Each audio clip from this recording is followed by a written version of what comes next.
এছাড়া আমার মনে হয় না যে কোনো একটা লোক তোকে ছাড়াইতে আসবে। তোরা যে নেতার পিছনে ঘুরোস, তোদের মাথায় কাঁটাল রেখে এই নেতারা খায়।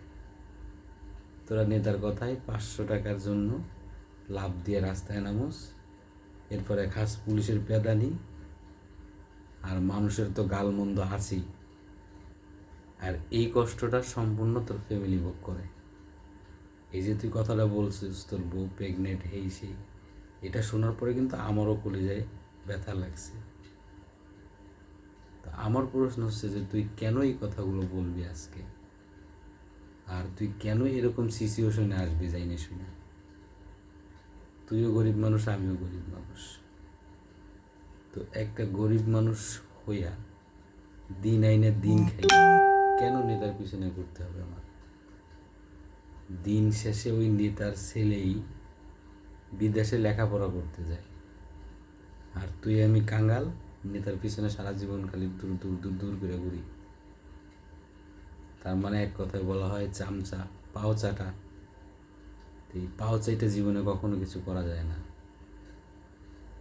আবার ঠিকই ওই নেতার ছেলে বিদেশ থেকে লেখাপড়া শিখে এসেও নেতার ছেলে নিতে হবে। আর তুই যে সারা জীবন সংগ্রাম করলি, এই সংগ্রাম করে দিন শেষে যায় আজকে তোর বউ প্রেগনেন্ট, তুই জেলের ভিতরে বসে কান্না করবি, মার খাবি, ব্যথা পাবি, দিন শেষে তোর এই মা বাবই তোকে ছাড়াই আনবে। তো আমার কথা হচ্ছে এই মা বাপটা কি অপরাধ করছে তোর মতো একটা ছেলে জন্ম দিয়ে? এই ধরনের কাজ করিস না। জীবনে ভালো কিছু কর, ভালো একটা পজিশনে যা, নিজের জীবনেও শান্তিতে রাখ, ফ্যামিলিকেও শান্তি দে। এই দেশে ভালো রাজনীতি হয় না, এই দেশে ভালো রাজনীতির কোনো মূল্য নাই।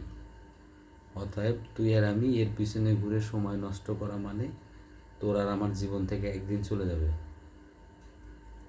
তাই সবাইকে অনুরোধ করব, জীবনে ভালো কিছু করেন, নিজের সন্তানদের এইভাবে বিপদের মুখে ঠেলে দিয়েন না।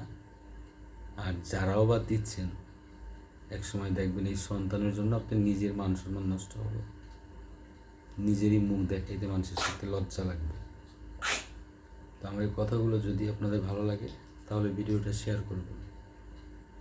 যদি ভালো না লাগে, আমার কথায় যদি কেউ কষ্ট পেয়ে থাকেন, সেজন্য সবাই আমাকে ক্ষমা করে দিবেন। ভালো থাকবেন। আল্লাহ হাফেজ।